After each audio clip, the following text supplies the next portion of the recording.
Amen. So praise the Lord.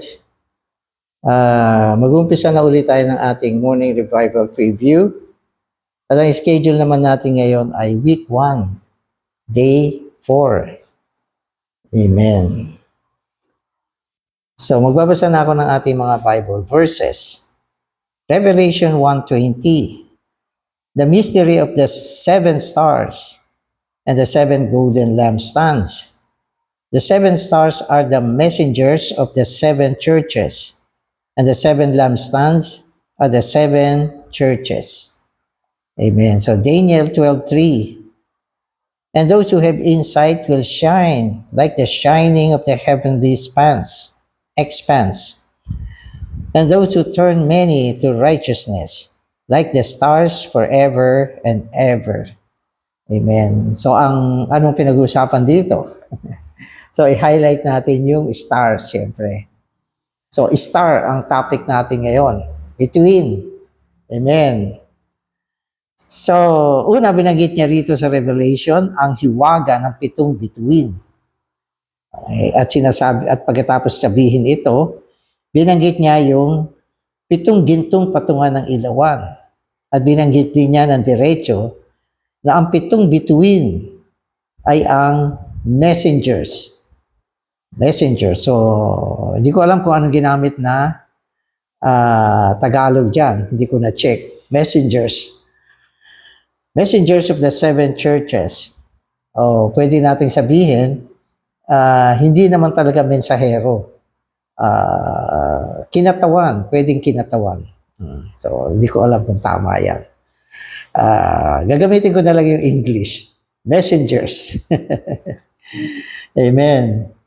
At binanggit din niya rito yung 7 patungan ng ilawan na siyang 7 eklesiya. At sa Daniel 12:3, binanggit sa atin kung ano ang kahulugan ng bituin. So sinasabi niya na yung mga bituin, ito yung merong insight, meron siyang panloob na pananaw. At dahil dyan, siya ay magliliwanag katulad ng makalangit na kalawakan. At ito rin ay tumutukoy doon sa mga nagbabaling ng mga tao tungo sa katwiran. Kapag ang tao ay binabaling mo tungo sa katwiran, ikaw ay isang bituin, magpakailanman. So, ang ganda nito. So mga kapatid, magbasa na tayo para maintindihan natin kung ano itong MR natin ngayon. The star in Matthew 2 is only the beginning of this matter in the New Testament. So kung natatandaan nyo, yung star na binanggit sa Matthew 2, ito yung bituin na nakita ng mga magi. So yan ay umpisa ng bituin. So yung topic ng bituin, nag-umpisa dyan sa bituin o tala. Tala ba yan? Na nakita ng mga magi nung pinanganak ang Panginoon. So yan yung unang kwento ng bituin o tala. Amen. If we go to the last book, the book of Revelation, we see 2 things concerning this matter. The first is that the Lord Jesus is the star. Not the evening star, but the morning star. Second, we see that all the messengers of the churches are stars. Amen. So yung unang pagpapakita ng bituin na nakita ng mga mago, binanggit nila na ito ay bituin ni Kristo. His star, so ginamit nila. Na ito ang bituin na ito ay sumasagisag kay Kristo.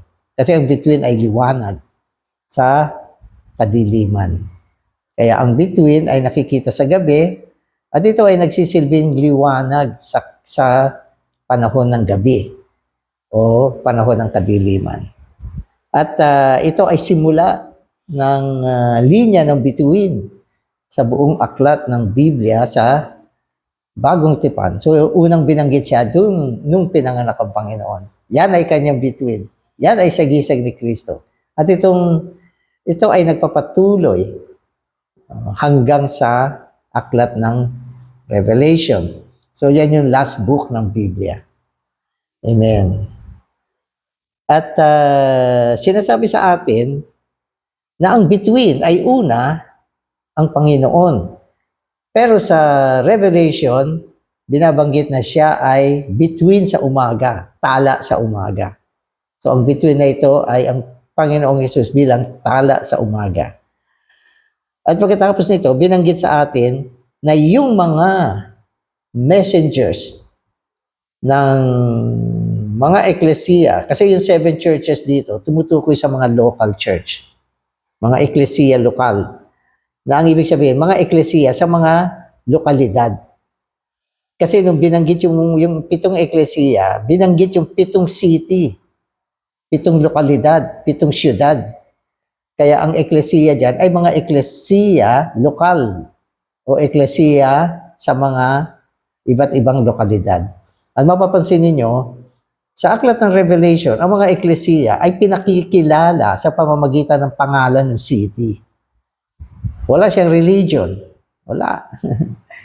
Doon binabanggit na ang eklesiya sa Smyrna. Anong eklesiya yan? Walang pangalan. Ang eklesiya dapat walang pangalan. Kasi sa Biblia, ang eklesiya wala naman talagang pangalan. Tinawag lang siyang eklesiya or church. What church? Di church. Ano ba sabi ng Panginoon? Itatayo niya ang kanyang eklesiya. Sabi ng Panginoon, upon this rock, I will build my church. What church? Anong church yan, Lord? Wala. Walang pangalan. Hindi siya binanggit na katulad ng mga churches ngayon na denominated ng iba't ibang pangalan. So originally, ang eklesiya o ang church sa Biblia ay wala naman talagang pangalan. Yan ay tumutukoy sa mga believer na umiiral sa bawat city nung panahon na yon. Kung halimbawa ikaw ay isang Kristiyano sa city ng Quezon City, tatawagin ka na isang believer sa church in Quezon City. So ganun lang kasimple yun. At ngayon, pinag-uusapan naman natin na sa bawat church o local church, merong mga messengers. Messengers kung tawagin. At itong mga messengers naman, ay tumutukoy sa mga between sa aklat ng Revelation. So, messenger ka ba ng eklesiya? No? O gusto mo maging star sa loob ng eklesiya? No? Kasi yung term na messenger dito, hindi siya rank. Mapapansin nyo, hindi siya rank. Hindi ito nagdi-denote ng title bilang isang ranggo na mas mataas sa gitna ng kapulungan ng mga Kristiyano. Kundi siya ay messenger dahil siya ay star. Nang ibig sabihin, meron siyang pagliliwanag. Meron siyang kahayagan ng liwanag ng Panginoon. Kaya siya ay katulad ng Panginoon na isang tala din. Ganon. At binanggit sa atin doon sa Daniel 12:3 na yung mga star sa church, ito yung magbabaling sa mga tao tungo sa katwiran. Na ang ibig sabihin, yung mga taong wala sa katwiran, ibabaling niya tungo sa katwiran, sa bagay na tama. Sila ay mga taong wala, nalihis, nawala, liko. So anong gagawin ng mga star sa church? Ibabaling sila. Turn sila doon sa daan ng Panginoon. Yan ang daan ng katwiran. So yan ay ang between na mga gumagawa sa loob ng eklesiya. Here we should realize that the messengers are not the heavenly beings, but the spiritual people who take the spiritual responsibility in the church. Ayan, so yung mga messenger, hindi naman mga bagay na makalangit, kundi mga tao rin yan. Mga tao yan, mga spiritual na tao sa loob ng eklesiya. Amen. So ano ba ito? Okay. Okay. They are the stars. In this book, We have Christ as the morning star and those faithful followers of Christ in the churches as the stars. Now, where is the stars? It is so clear that the star today is in the church.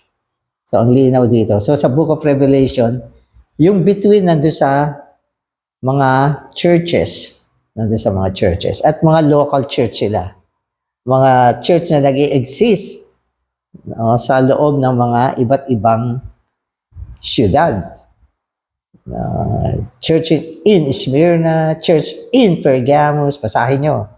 Church in Laodicea, church in Sardis, church in Philadelphia, church in Laodicea. So ito ay mga pangalan ng mga lungsod na kung saan nung panahon na yon ay may mga eklesiya, ibig sabihin may mga believers sa mga lungsod na yan.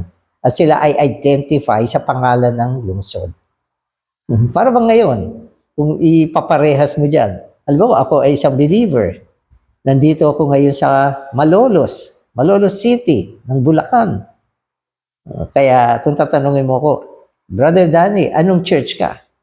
Church in Malolos, kasi nandito ako sa Malolos ngayon. Biblical yan. No? Walang pagtatalo. At ito ay isang pagsasagawa na sinasagawa sa loob ng Biblia. Kaya, paano ka makikipagtalo dyan? Biblical nga yan. Amen. At sinasabi sa atin, yung mga bituin ngayon, una ay tumutukoy sa Panginoon bilang tala sa umaga.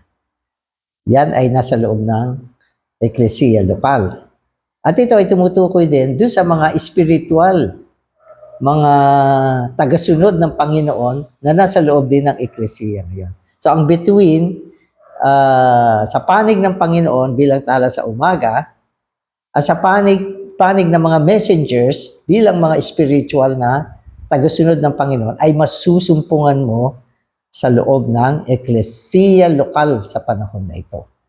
So yan yung pinakita sa atin sa Book of Revelation na kung saan yung star ay nag-umpisa sa Matthew. Amen. So today's reading na ako.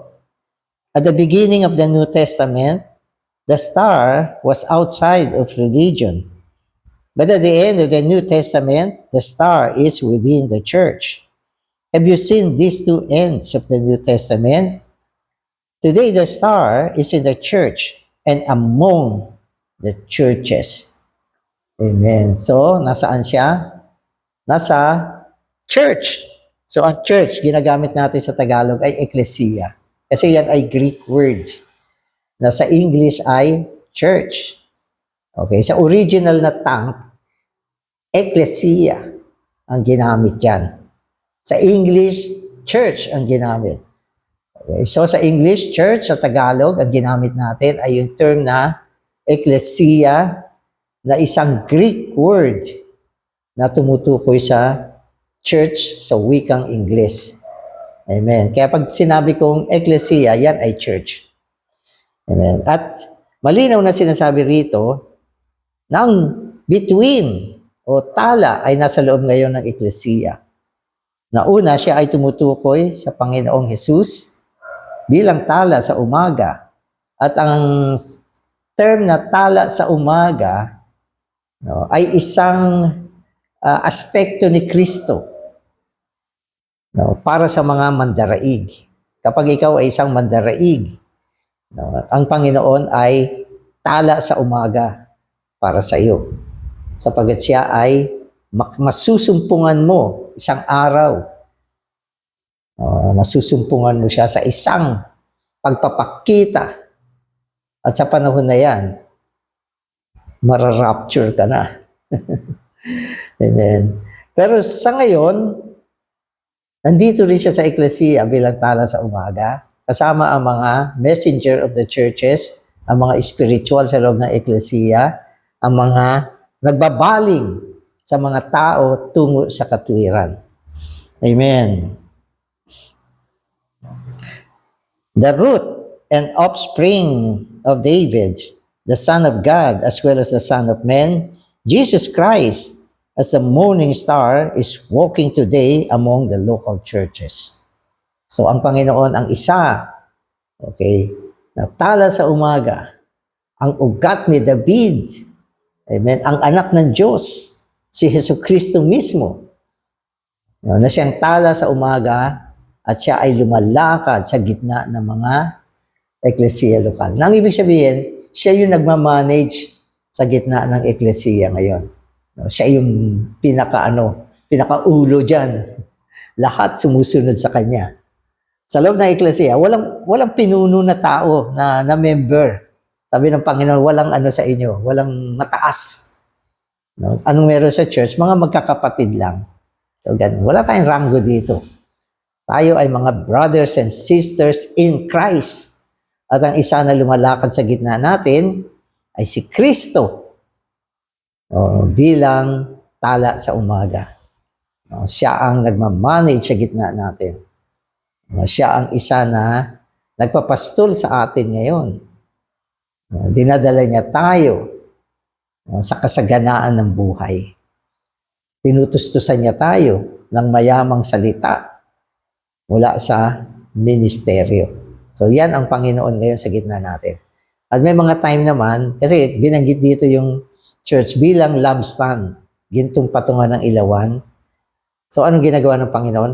Ginugupit niya yung mga mitya, yung mga sunog na mitya para mas maliwanag. So yan yung gawain ng mga matataas na saserdote sa lumang tipan. Pinananatili nila yung liwanag ng mga gintong patungan ng ilawan. Kasi sa katagalan, may apoy kasi nagkakaroon niya ng mga uling. So ginugupit nila para mas maliwanag. Nilalagyan din nila ng fuel, ng langis, para tuloy-tuloy na may apoy. So, ano masabi niyo yan? So, nandito ngayon ang Panginoon. Pinananatili niya ang eklesiya na nagliliwanag. Inaalis niya yung mga uling. Yan yung mga yan yung mga negatibong bagay sa gitna natin. Ginugupit niya yan. Upang ang eklesiya ay lumiwanag, maging isang patutuon ni Kristo sa kapanahunan ng kadiliman. Amen. Salamat, Panginoon. Kasama ka namin. At nag-raise up din siya ng mga messenger, mga believer, na mga spiritual na sumusunod sa Panginoon. At sila'y naglilingkod sa loob ng eklesiya upang ibaling ang mga tao tungo sa katwiran na walang iba kundi ang Diyos mismo. So yan yung situation. Amen. Not only is Christ himself the star, but also his followers, the shining ones in the churches, are stars. In Acts and the epistles, the leading ones are called elders. But in the last book of the Bible, they are the stars. All the leading ones of the local churches should be shining stars. Amen. So alam natin, ang unang tawag sa mga nangunguna sa eklesiya ay mga elders. At yan ay makikita natin sa mga epistle, sa mga sulat ni Pablo. At nag-umpisa yan sa Acts. Sa Acts, binanggit na sa mga eklesiya may mga elders. Ang mga elders, yan yung in-appoint para mamahala, gumawa ng pangunguna, administration, manguna, maging responsable sa loob ng eklesiya. Pero pagdating sa Revelation, hindi na ginamit itong term na elders. Ang ginamit niya ay messenger.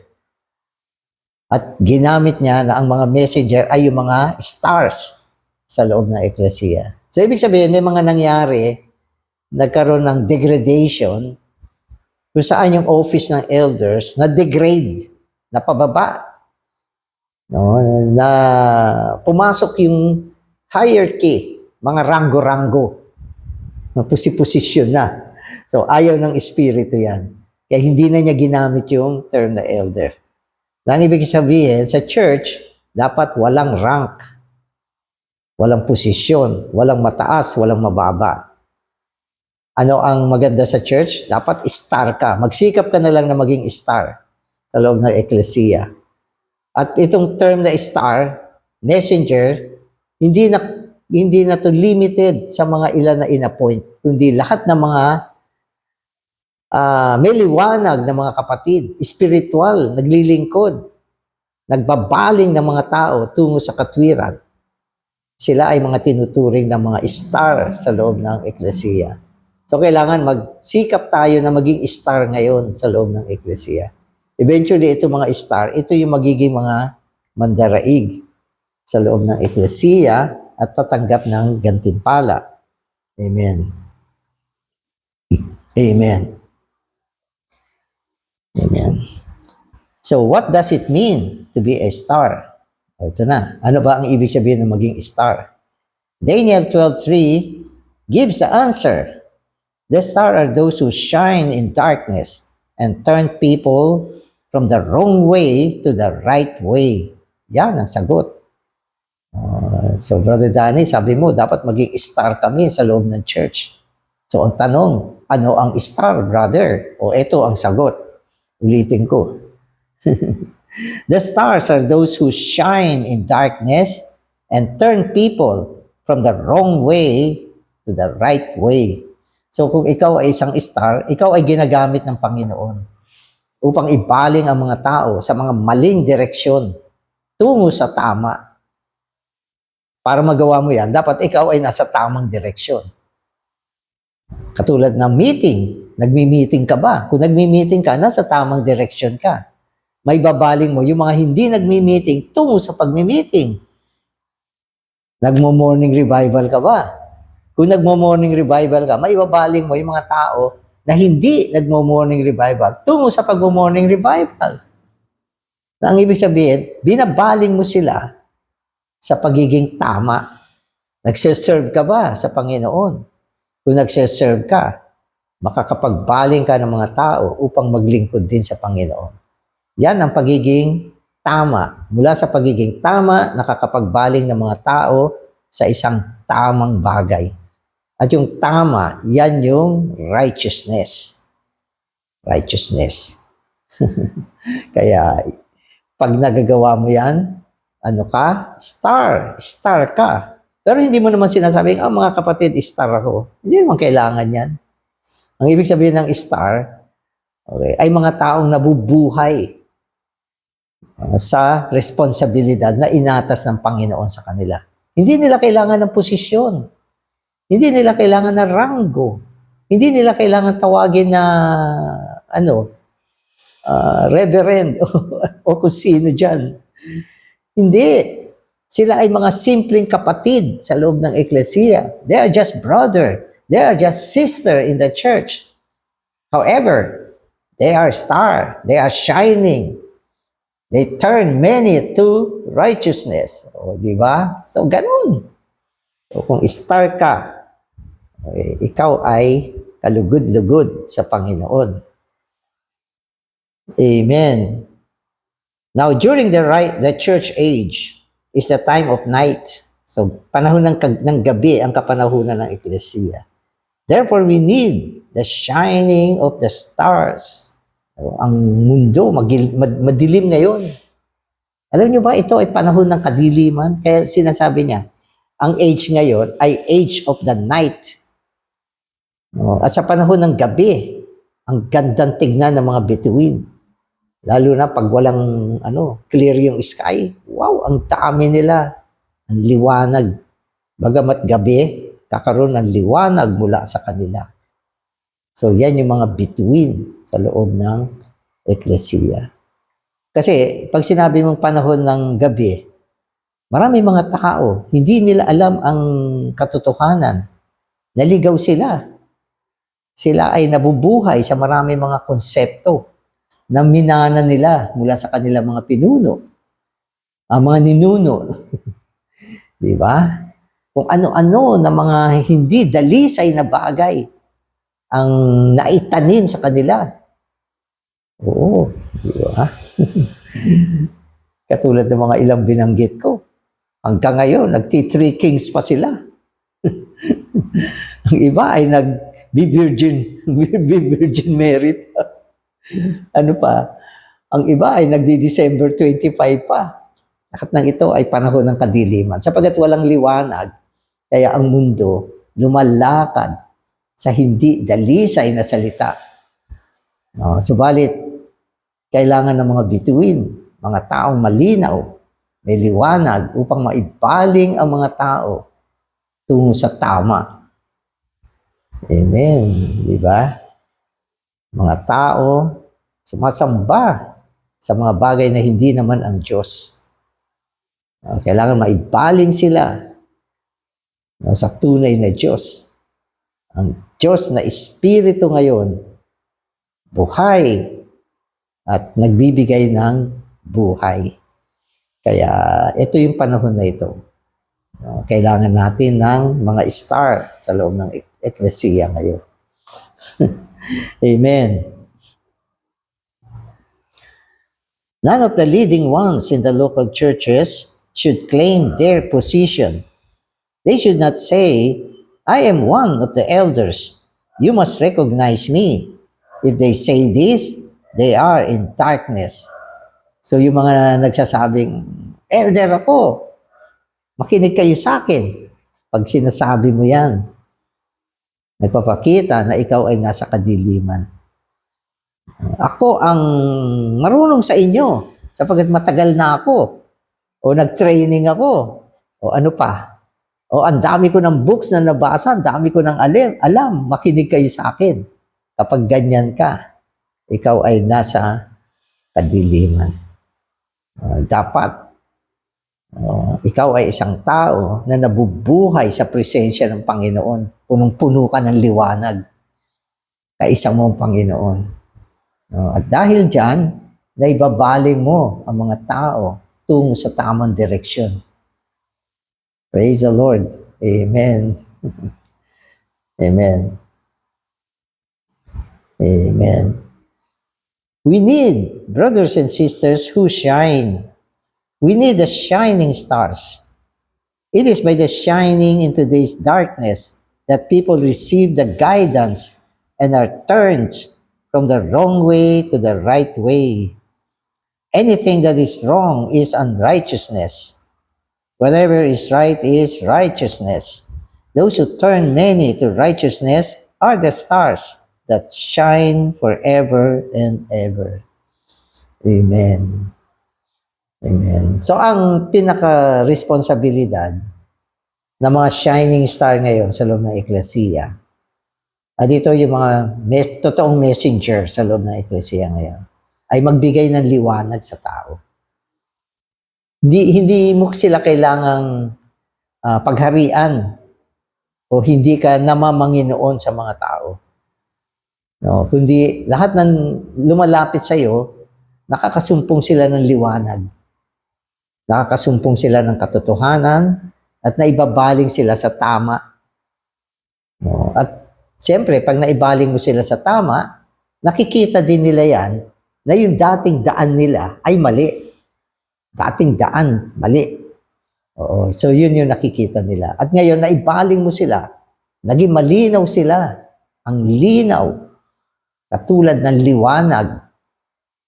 Nakakita sila ng liwanag sa pamamagitan ng iyong paggabay. So gawin natin ito.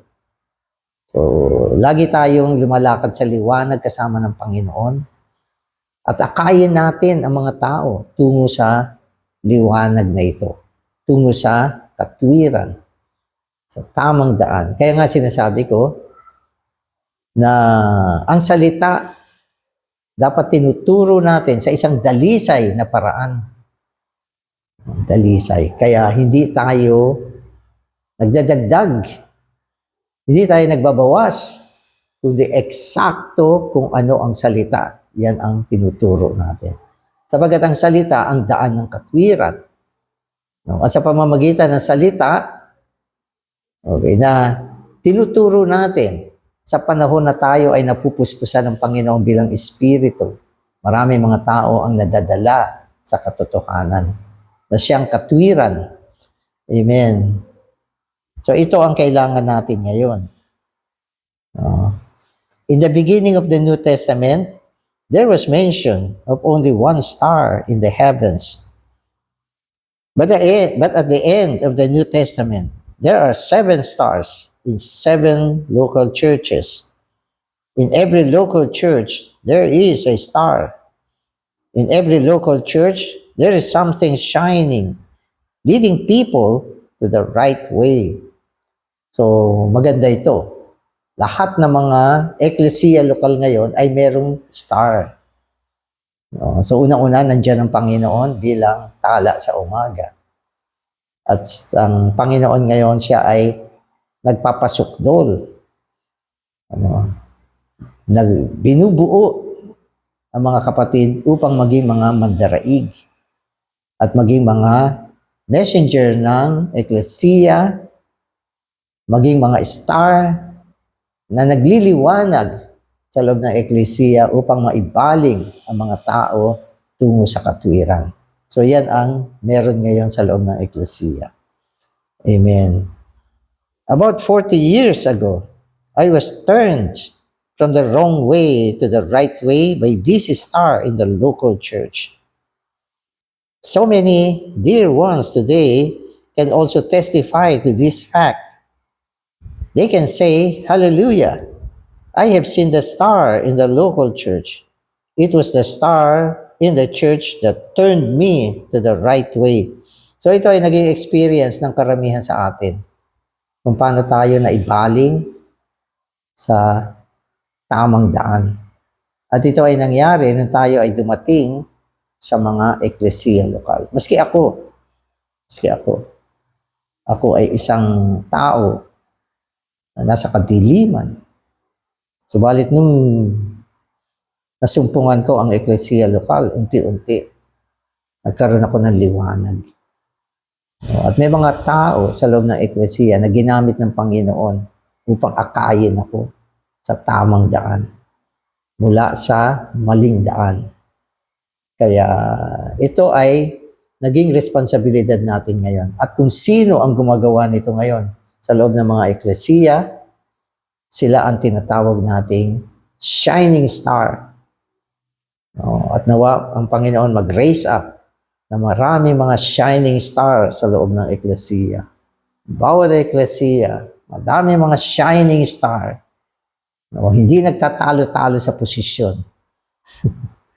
Kundi nagliliwanag katulad ng Panginoon at nakakapagbaling ng tao tungo sa tamang daan.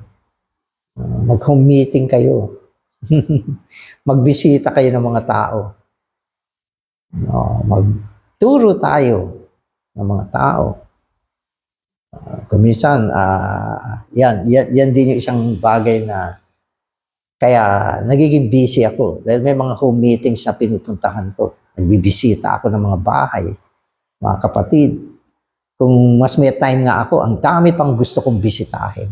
Kaya lang minsan talagang fully loaded na ako. Pero gusto ko pa rin lumabas. Kaya lang ang daming work na ginagawa. Aside sa visitation, meron pa ako mga inaayos na mga documents. Nagkakasal pa ako. Nagbibisita. Ang dami. Oo, marami sa busy. Pero mabuti yan. Na tayo ay busy at may mga pagkakataon na magamit tayo ng Panginoon hanggat may lakas tayo. Siyempre, ang Panginoon ang nagbibigay ng lakas. So, kung wala ka ng lakas, hindi mo na rin magagawa yan. Paano ka makakalabas, makakabisita? Pero hanggat may lakas, gamitin natin, sayang yung lakas. Kasi nauubos yan. Ilang panahon, wala na yan. Kaya minsan nakita ko yung mga may edad, wala nang lakas yung mga paa nila, kaawa. Pero hanggat mayroon lakas yung paa mo, maglakad o mag-drive, humayo, pwede natin gamitin yan para magbisita ng mga tao, madala sila sa katotohanan, sa liwanag, sa tamang daan. Amen. So, yan yung star. Praise the Lord sa mga star. Amen. Amen.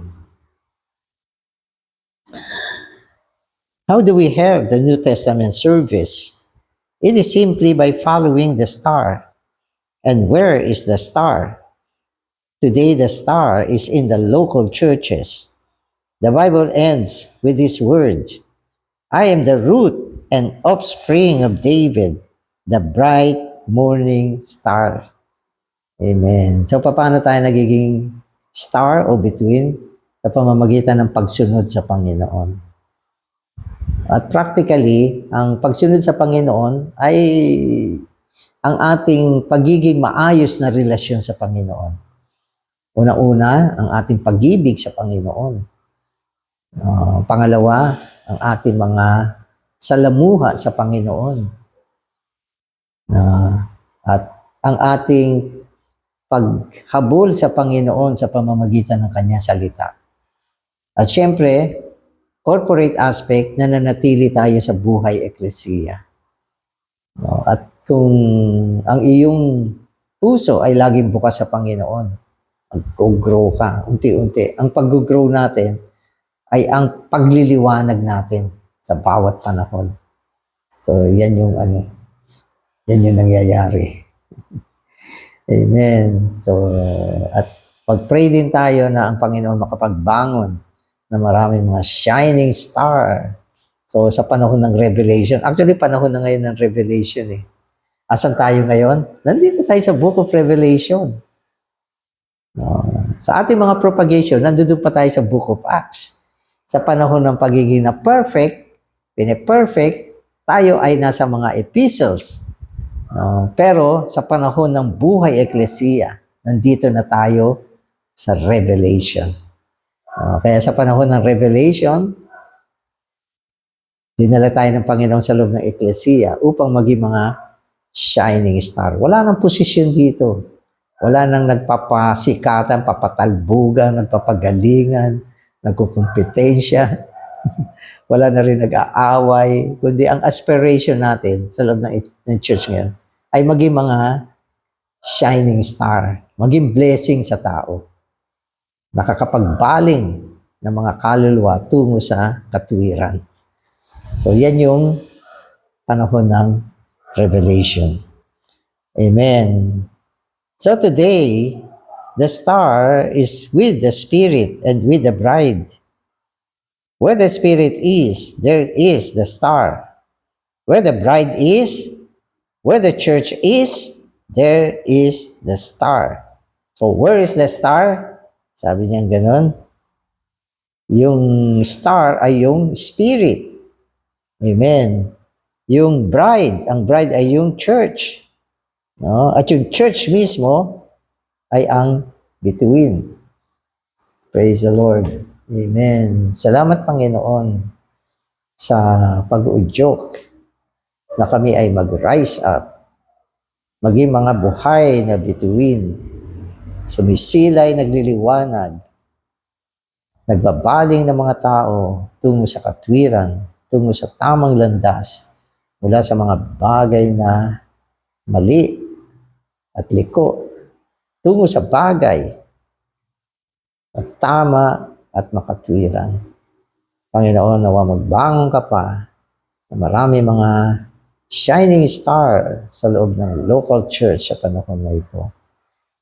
Salamat sa pangitain na pinakita mo sa amin na ang kapanahunan ng eklesiya ngayon, panahon ng Revelation, ay sinasagawa ang buhay eklesiya sa pamamagitan mo bilang tala sa umaga at sa pamamagitan ng pagkikipag-isa sa iyo at pagsunod sa iyo, kami ay nakakonstitute at transforma bilang katulad mo ng mga bituin sa gitna ng kadiliman.